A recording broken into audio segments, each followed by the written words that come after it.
The narrative begins by presenting a report made in 1972, where residents of a coastal region in southwest Norway, in the Sognefjorden Strait, claimed to have witnessed something strange and colossal in the sea, whose shadow appeared to move rapidly and caused waves. However, it was not possible to see the real form of such a creature, but it was certain that it existed and was more than 200 meters long. After reports from the population, the Navy was sent to inspect the Norwegian Sea, but they believed it to be just a Soviet submarine.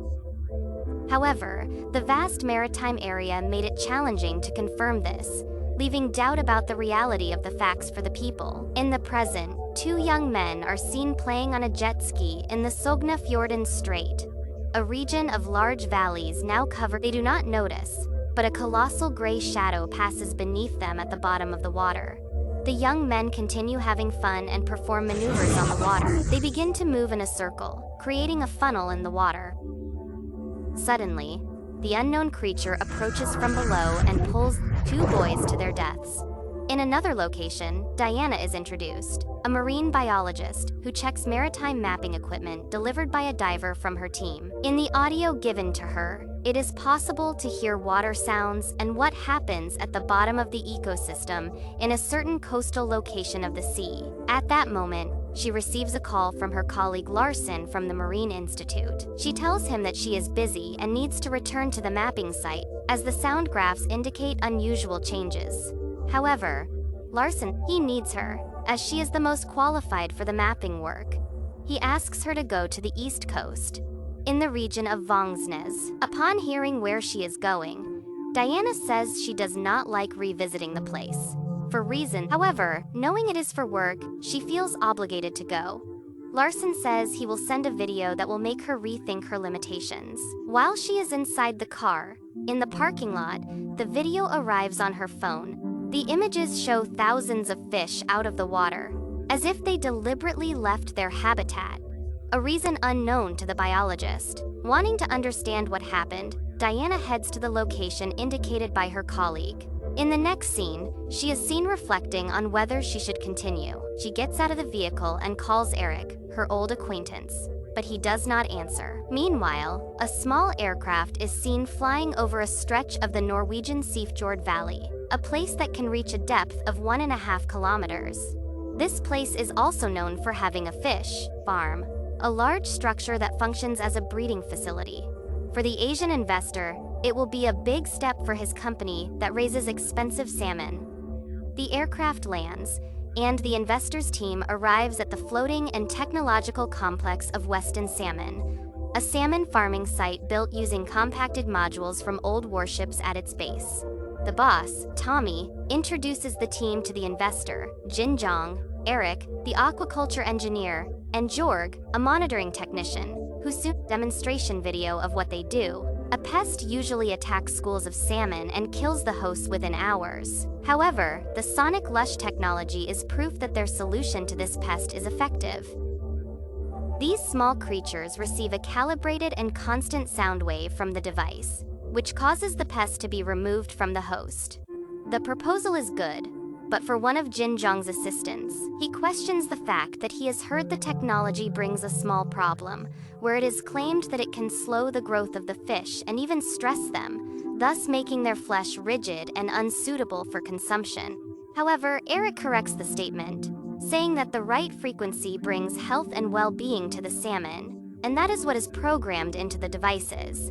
He says that if the sound frequency is low, it is harmful, and if it is too high, it can affect the entire ecosystem of the region. This worries the investor. However, Eric reassures him, stating that the software is refined and highly reliable in executing its programming and adapts to what happens with the salmon. Returning to Diana, she arrives in the town of Vangsnes, where people are happy, as they live in a beautiful tourist location where fun, peace, and safety prevail. Walking along the pier, the biologist reunites with an old friend, the police officer Henrietta. By coincidence, she reunites with Tommy after 7 years, and also with Henrietta's now teenage daughter, Maria. The young girl only greets her, saying she has an urgent commitment. She gets into a van and leaves with other young people who take a boat. Then the police officer takes her to a location to carry out an inspection of in her professional area. Diana comes across a large fishing net, damaged, but what intrigues them is that it was not only noticed there, as it has occurred in other places. The scene then shifts to Maria's group, who are on one of the valley's edges, the same location as the video Diana saw. They are Roger and Peter. They are part of a group of people who want to shut down the complex, as they disagree with the negative effects that Western salmon causes on the ecosystem of the region. Inside the van, they question whether they should act on the plan, but Maria advises them to wait for Diana's actions, stating that she will do what is best, knowing that if the complex is responsible for the uncontrolled fish deaths, Diana will act to shut down the facility. Returning to the Weston Salmon Complex, Eric instructs Georg to turn on the equipment. Meanwhile, Diana approaches the installation with her old friend Olav, a fisherman and boat captain. He states that she should shut the complex, as that is what is causing thousands of fish deaths in the region. Finally, she enters the complex to carry out the inspection, and soon meets Eric, who shows surprise upon seeing her there. Upon saying that she is there to perform an inspection instructed by the Marine Institute, Eric asks George to show the complex to the visitor. It is noticeable that Diana and Eric have or once had close ties, but something separated them, causing an awkward reunion.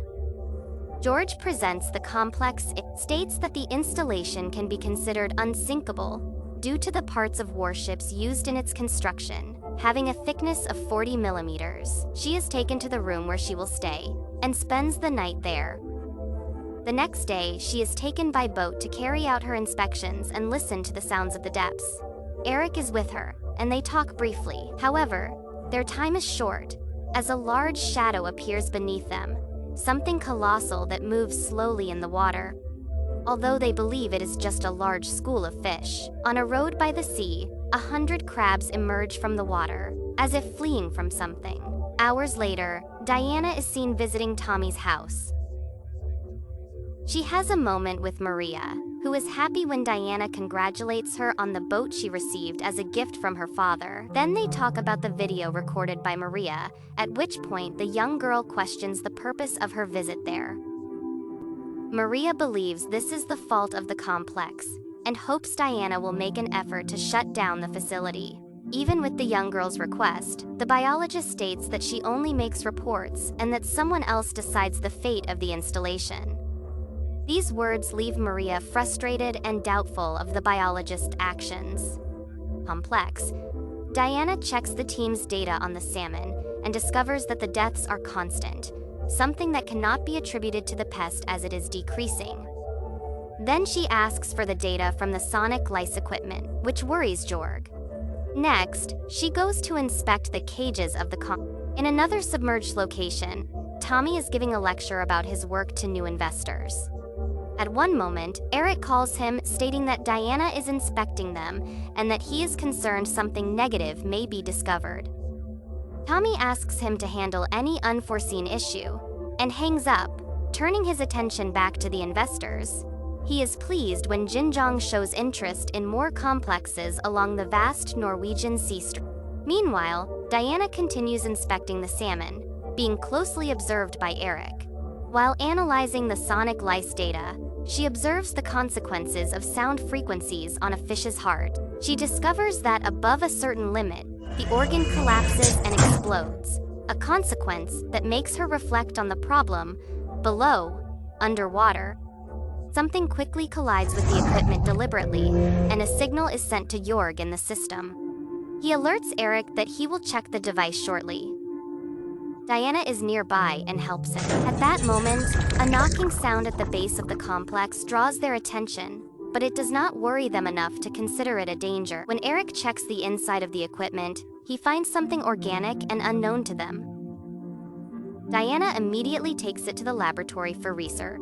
She discovers it is an unknown species, but with characteristics of an organism that exists in deep waters and has phosphorescent. The two question why the species is so close to the surface, which leaves them perplexed. Eric notices a drop of the creature's liquid on Diana's face, and she immediately goes to clean herself, fearing an infection. At some point along the valley's edges, the police officer finds the jet ski of the missing young men and believes they drowned. A few hours later, back at the complex, George receives a signal of behavioral changes in the salmon at another point, and his partner notices that something problematic is happening, observing that the fish are acting brutally, appearing to be killing one another. The team decides to dive to check more closely, and Diana is invited to go with them. The biologist volunteers to go first, and has a terrible encounter. After scaring away a small school of fish, she comes across one of the bodies of the young men attacked days earlier. Immediately, Henriette is called to be informed of the situation. Diana presents the slime present on the body, with luminescent properties. The police officer questions whether the fish farm has anything to do with the material, but Diana states that the slime comes from a large animal that lives in the depths. The biologist also explains that several marine animals produce such substances when they feel threatened by a predator, or when they produce their egg. Back at her residence, the police officer talks with her husband Tommy, and he says that the investors accepted their proposal and confirmed participation in the project, boosting Weston salmon tenfold. Night begins, and work at the complex does not stop. When Eric hears a loud noise outside, he goes to check and finds, in one of the cages, the fish agitated for a moment. Inside Diana's room, it is seen that she cannot sleep, and is startled when she finds a strange organism moving across her. She quickly gets out of bed, but realizes it was just a hallucination. The next day, at a certain edge of the valley strait, a group of canoeing practitioners tests their skills with canoes. Without noticing, what appears to be several tentacles begins to emerge near the surface. Suddenly, when one of the participants goes to perform a flip underwater, she and her canoe are dragged into the depths. The others do not understand at first, but soon realize it is an attack. Then, a colossal tentacle, similar to that of an octopus, attacks the canoeist. A few minutes later, the water remains calm, as if nothing had happened. Away from there, Diana continues listening to what is happening at the bottom of those waters. Unexpectedly, a deep sound like a roar echoes in her headphones. Observing which buoy the sound came from, the biologist goes to the location and takes the device to check it. Confused by hearing the sound, the biologist questions her old friend Olav about the rumors he told when he was still a child to the news at the time. He says that he witnessed, through the fog in the strait, the waters moving as if something stirred them from below. Within the fog, he saw only a large, indescribable shadow, but it disappeared shortly after. Diana becomes even more intrigued, wondering whether she can believe in the existence of such a colossal creature. Near the city's pier, the police officer is called again, and when she arrives at the location, she sees the canoes thrown on the shore, and unfortunately, in one of them is half the body of one of the participants. The crime is confusing and shocking for Henriette, but she also observes circular marks on the canoe. At another point, while sailing on a tourist trip, some people almost suffer an accident when they collide with something large that looks like a rock that emerged out of nowhere. It is noticeable that it is something alive, and that it is trying to rid itself of parasites on its body. At the complex, Diana realizes that the sounds and frequencies can reach the maximum depth of the valley, and tells Eric that it is not safe to continue using the device. She says that the emitted frequency was heard almost 2 kilometers from that location, something that for Eric is unlikely, as he knows he programmed the device with a signal blocker to emit low frequencies only where they are. She tells the technician that his device is wrong and harms the ecosystem. Confused and curious to know the truth, Eric goes to the monitoring cabin and asks George to check. He calls his boss, Tommy, and confronts him for having turned off the Sonic Lash signal blockers, stating that the entire valley and ecosystem could be destroyed because of it. Tommy, trying to justify himself, accuses Diana of making false claims just to make Eric follow her instructions and shut down the project. In his words, Tommy asks him to leave things as they are, aiming for results so that his investors will support even more and consequently make them rich. Once again, he hangs up, which leaves Eric furious. In the submerged location, Tommy prepares documents when the body of the other young man approaches the aquarium glass, leaving everyone shocked by the scene. In the laboratory, Diana discovers more about the pest and tells her colleagues that the organism she found was only a parasite, implying that its host must be something large.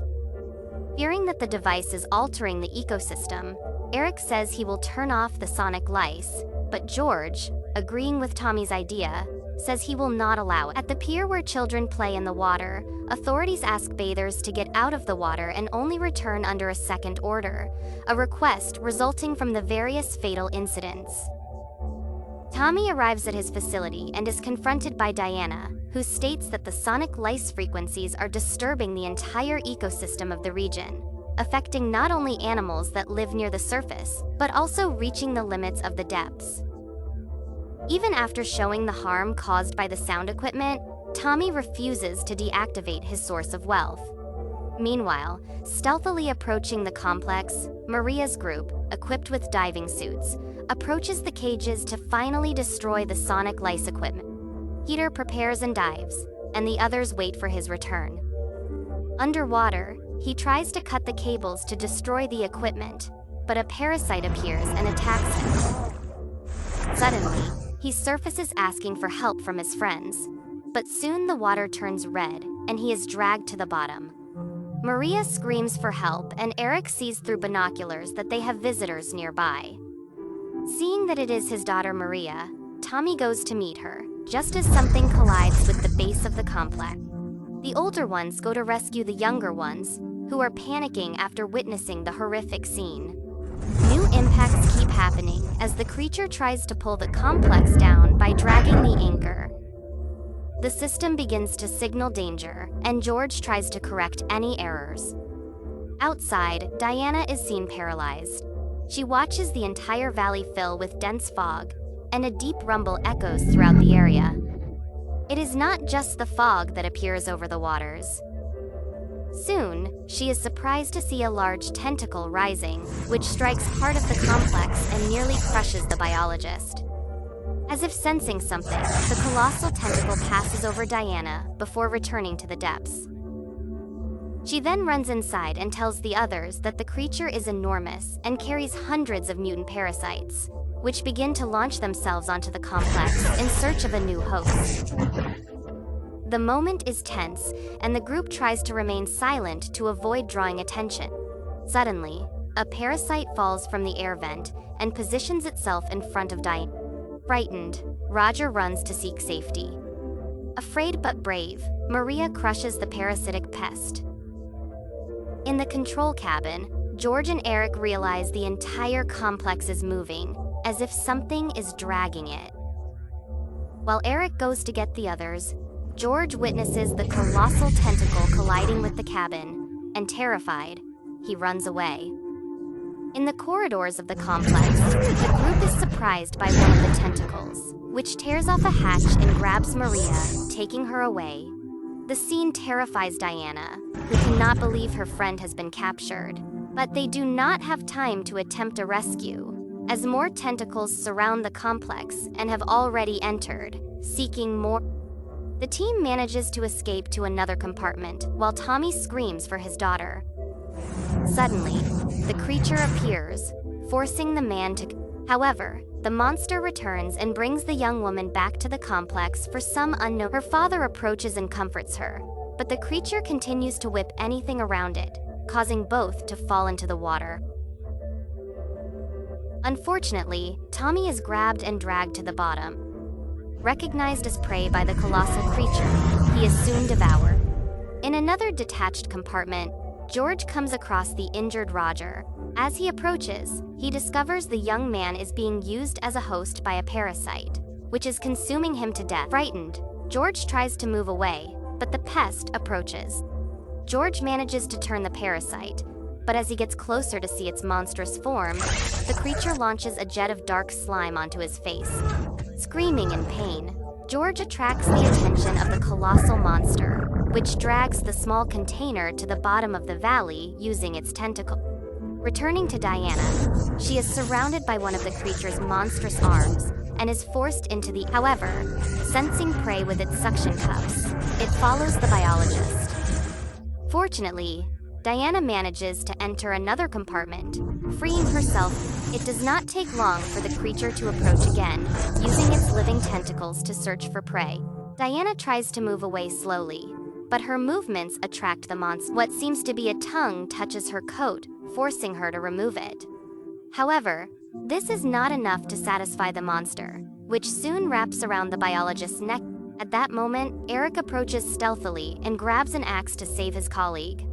However, realizing it will not cause significant damage, she asks her friend not to attack. Nevertheless, fearing for Diana's safety, Eric steps back and starts a boat.